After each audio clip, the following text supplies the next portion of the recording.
In this video, I'm taking a look at the Nikon Z 24-120mm f4S, often considered one of the best all-round mid-range zooms Nikon has made.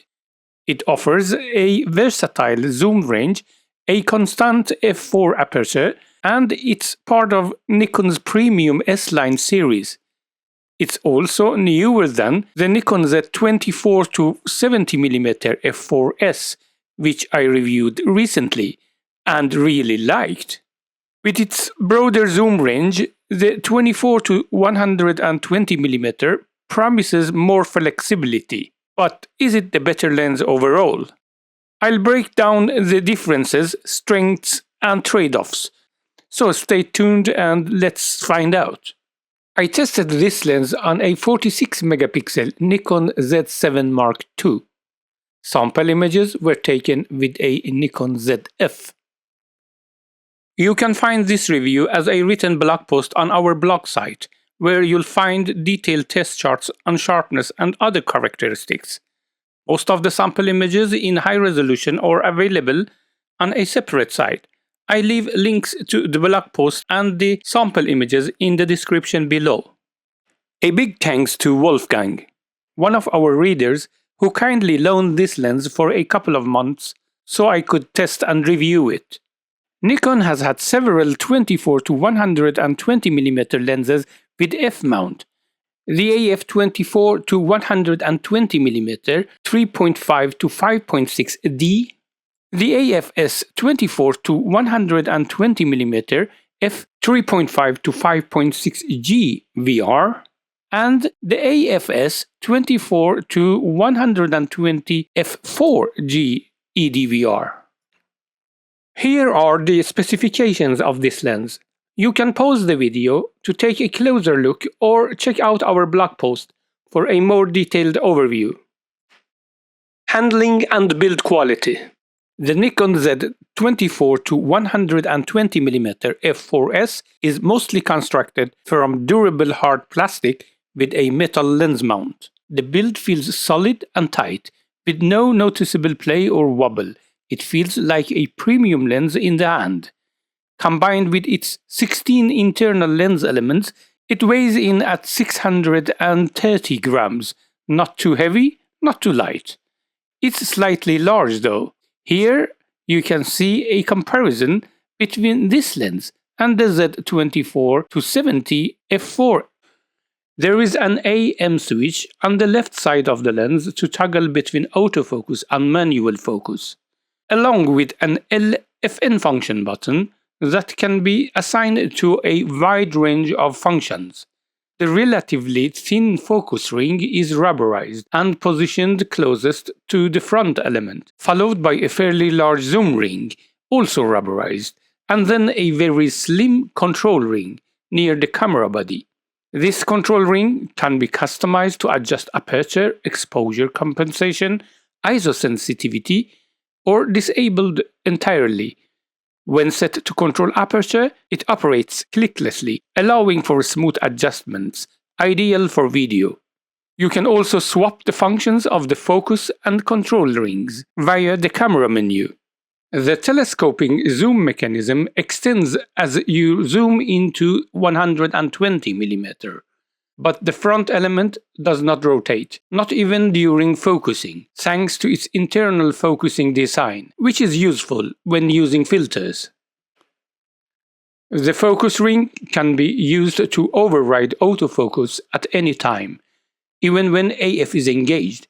The focus mechanism is focused by wire. If you rotate the ring quickly, the focus distance changes a lot with just a small movement. If you turn it slowly, it takes much more rotation to go from minimum focus distance to infinity. Also, when you switch off the camera, it forgets the last focus position. However, the 24-120mm S is one of Nikon's S-line lenses that lets you change this behavior. You can make it act almost like a mechanical focus lens by enabling linear focus rotation.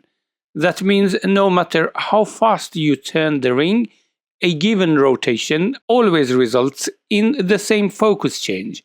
You can even choose how much rotation it takes to go from minimal focusing distance to infinity, anywhere from 90 degrees to 360 degrees in 30 degrees increments, plus 540 degrees and 720 degrees options. Autofocus, driven by a stepper motor, is blazing fast, accurate, and virtually silent. The lens is environmentally sealed and, as Nikon marketed it, dust and moisture resistant. There is no image stabilization built into the lens. In the box, you get the standard front and rear caps, along with a plastic lens hood and a lens pouch. When it comes to handling, both this lens and the 24-70mm have their own strengths. The big plus with the 24-120 is obviously the longer reach, and it also gives you an extra control ring and a custom function button. On the flip side, it's bulkier and heavier. So the 24-70mm definitely wins if you are trying to keep things light, especially when you are on the move. Optical features. Let's start with sharpness. To assess it, we examine three areas: sharpness near the infinity mark, the portrait distance, and in close-up shots. For the infinity sharpness test, we look at three areas of the image: center, midframe, and corner. Excellent sharpness at all focal lengths, even wide open at f4 across the entire frame. Center sharpness is the highest, with the corners being slightly less sharp, but still excellent overall. Diffraction reduces sharpness just a bit at f11, barely noticeable. Becomes more visible at f16 and is most prominent at f22. Even then, sharpness remains very good. It looks like sharpness is more or less at the same level as the Z24-70mm f4S, but maybe not exactly, as it seems to be better than the Z24-70mm at certain apertures and focal lengths in certain frame areas, and worse at others. At wider focal lengths and wider apertures, the Z24-120 seems to have the upper hand, while around 50-70mm and apertures between f8 and f16, the Z24-70mm shows slightly better sharpness. That said, the differences are marginal. We are firmly in pixel peeping territory here. Sharpness at portrait distance. Let's look at the points of interest for portraits at portrait distance: the center, the inner circle, and the outer circle. Again, excellent sharpness at all focal lengths and all tested points. Here, it's clear that wide open sharpness is better at 24mm and 40mm than at 85 and 120mm, but stopping down to f5.6 even things out. Compared to 24-70mm f4, the sharpness is slightly better here at 24 and 40mm, while at 70mm it seems that the 24-70mm is a little better. Close-up sharpness. Excellent close-up sharpness at all focal lengths and nearly all apertures. 24 and 40mm are slightly sharper than the 70mm and 120mm. Diffraction starts to appear at f11 and becomes more noticeable at f16, but it does not significantly impact sharpness. Here, the performance is on par with the Z24-70mm f4, making it a draw. However, the 24-120mm offers a magnification of 0.39 times compared to the 24-70's 0.3 times magnification, which is already impressive for a non-macro lens. Still, in terms of magnification, the 24-120 is the clear winner. Lens distortion. Normally, you will never notice the lens distortion even if you shoot at 24mm and photograph something with straight lines, like architecture. That's because Nikon automatically applies a distortion correction to this lens by default. On top of that, Nikon and Adobe apply a distortion correction profile to this lens in post, and you have no possibility to switch this off. Even in a third-party RAW converter like RAW Therapy, you won't see any distortion with the default settings, since distortion correction is applied automatically. But if you dig into the settings and disable it, the distortion becomes visible, from strong barrel wavy distortion at the wide end to strong pincushion wavy distortion at the long end of the focal length. It is more or less the same performance as the Z24 to 70mm f4S, so it's a draw here too. Vignetting. In general, vignetting is relatively well controlled. At its widest aperture, the lens shows only moderate vignetting, mostly noticeable at the extreme ends of the zoom range, 24mm and 120mm. From f5.6 onward, vignetting is minimal, except for 24mm where it can still be visible in scenes with uniform lighting. Even here, it's more or less the same values as the Z24 to 70mm f4S, making it a draw. Focus shift and aberrations. There is no visible focus shift with this lens, and there is a very small amount of longitudinal chromatic aberrations in the images at its widest aperture f4. But as you can see in these pictures, they will hardly be seen even when the images are cropped. They will normally not be visible in normal situations. The lateral chromatic aberration is also very well controlled, although at the widest focal length, 24mm, there is some purple fringing visible in high contrast areas. Here are 100% crops of the image's corners at various focal lengths. For 24mm, you can also see the corrected version of the same corner. Everything else in this section is impeccable, except the purple fringing at 24mm focal length. The Z24 to 70mm 4 did not have this issue, so here the 24 to 70 wins just by a hair. Flare resistance. Zoom lenses are generally more prone to flare than prime lenses, partly because of their more complex optical construction. This includes numerous elements and glass-to-air surfaces, as well as the added difficulty of optimizing a design with moving components. Nikon's Arneo and nanocrystal coatings, along with a fluorine-coated front element, do an excellent job of minimizing flare, even on a zoom lens with numerous elements and a large front element. These coatings help produce clean, contrasty images even when shooting directly into the sun. Of course, with enough effort, any lens can be made to look bad in this regard. While this lens handles flare well under typical shooting conditions, it's still possible to encounter it in certain situations, mainly at small apertures. However, all of these issues could easily be avoided with a slight change in camera angle or position, as shown by some of the exact same compositions appearing earlier in the image series without issues. How does it compare to the Nikkor Z24 to 70mm f4S? While both lenses perform well in this category, I achieved better results with the 24 to 70mm. This might be due to its simpler optical design with fewer elements and a smaller front element. But I can't say for sure. In this case, the 24 to 70mm f4 has the edge over the 24 to 120mm. Coma. Coma is not an issue with this lens. There is a very small amount of coma, most visible in the wide end, but that will not affect the image much and can be considered negligible. The performance here is good.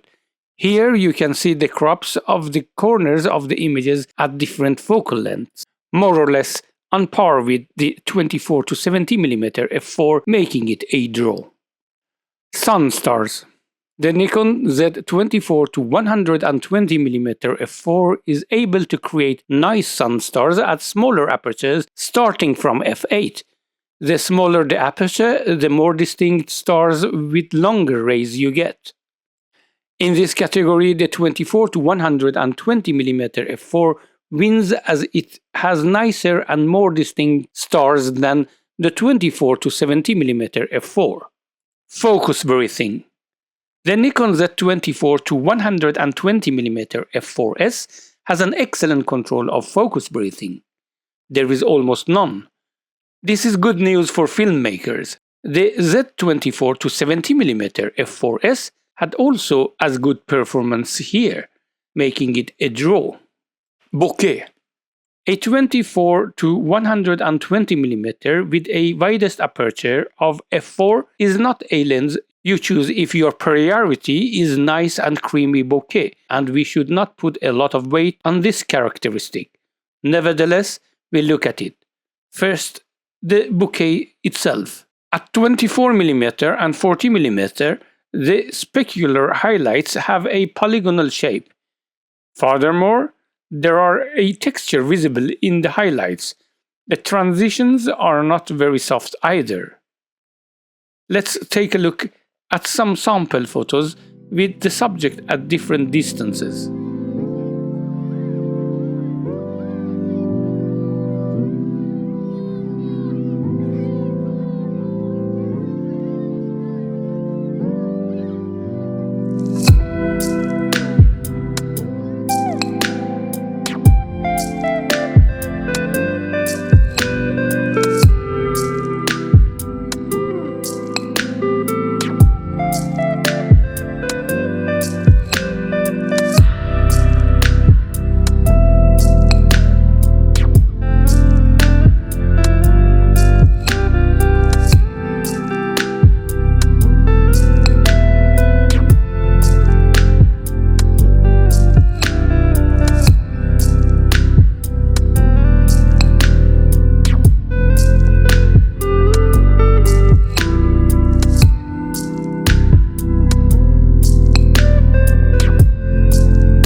If you get up real close and use f4 at a focal length between 85mm and 120mm, you can blur the background into a soft wash.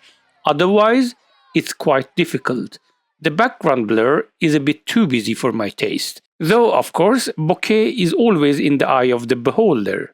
In this regard, the 24 to 70mm f4 does a better job, even if it's not a bokeh monster either. Conclusion and sample images. First things I like: zoom range, sharpness, chromatic aberrations, flare resistance, focus breathing, Coma correction, build quality, Sunstars, handling. Things that are not bad, but they are not very good either, are vignetting, bokeh, the size and weight. And things that I don't like is distortion. It has a lot going for it and very little to complain about. The only real issue I found was the distortion, but it's hardly noticeable in normal use. Had I not tested it by converting the raw files in third-party software and deliberately disabled the profile correction, even the distortion would have ended up in the first column. That said, the aggressive distortion correction does have a small negative impact on corner sharpness. The Z24 to 120mm f4S is almost everything you could want in a standard zoom for general use, landscape, travel, and everyday photography. It even works well for portrait at the telephoto end. It's a great choice for anyone looking for a one-lens solution, covering nearly all the focal lengths you would need for travel. Like the 24 to 70mm f4S is a premium lens but with a longer zoom range for just $100 more when bought new. So which one should you choose? The 24 to 120mm is more versatile thanks to its extended zoom range. It also offers more customization options like the extra control ring and the function button and the possibility to set the focus ring to linear. In terms of sharpness, both are excellent. This lens has the edge in some areas, while the 24 to 70mm is slightly better in others. This 24 to 120mm also offers higher magnification at the long end, making it even better than the already great 24 to 70mm magnification for small objects. It produces nicer Sunstars as well. On the flip side, the 24 to 70mm is lighter and much more compact for transport. It's slightly sharper at smaller apertures, and it doesn't have the purple fringing issue at 24mm. And it has a nicer bokeh with slightly better flare resistance. It's also a bit cheaper new and significantly cheaper used, since many were sold as kit lenses over a long period, making a used sample great value for money. Price aside, I personally prefer the 24 to 70mm for landscapes, especially when I need to walk for a long time or carry multiple lenses in my bag. I also prefer it as a lightweight compact companion for hiking and travel. But the 24 to 120mm, thanks to its extra reach, is more versatile with nearly the same optical quality, making it a slightly better pick for those who take more portraits with the same lens and are more towards event photography like wedding or birthday parties, or want a true do-it-all lens. That said, you really can't go wrong with either.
As mentioned earlier, this review is also available in written format on our blog, where you'll find detailed test charts on sharpness and other characteristics.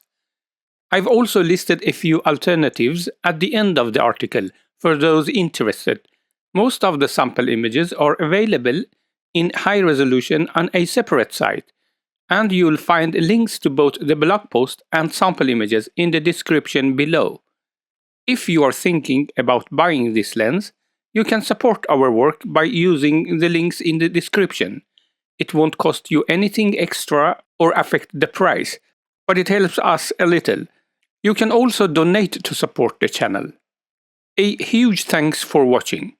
Your comments are always welcome. If you enjoyed this video, give it a thumbs up and don't forget to subscribe for more content like this. Until the next video, have a fantastic time, everyone.